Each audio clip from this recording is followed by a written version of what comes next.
सावता महाराजांनी श्रम प्रतिष्ठेला स्थान दिलेलं आहे. निष्क्रियता ही हानिकारक आहे. निष्क्रियतेसारखं पाप या जगामध्ये कोणतंही नाही.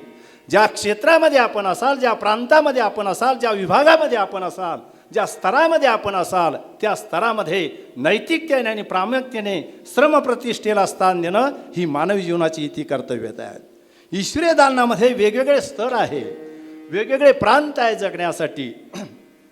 ज्ञान क्षेत्र वेगळं आहे, भक्ती क्षेत्र वेगळं आहे, कर्मक्षेत्र वेगळं आहे, स्तर आहे. आणि प्रत्येक स्तरामध्ये आपण सर्व ठिकाणी त्या स्तरामध्ये आपण भरारी घेऊ शकतो असं नाही. परमेश्वराने आपल्या अधिकारानुसार आपल्याला जगण्यासाठी, काम करण्यासाठी, कर्तव्यासाठी जो स्तर, जो विभाग, जो प्रांत दिलेला आहे, त्या प्रांतामध्ये नैतिकतेने जगणं हाच परमार्थ आहे. आणि त्याचा आदर्श सावता महाराज आहे. विठ्ठल विठ्ठल विठ्ठल विठ्ठल.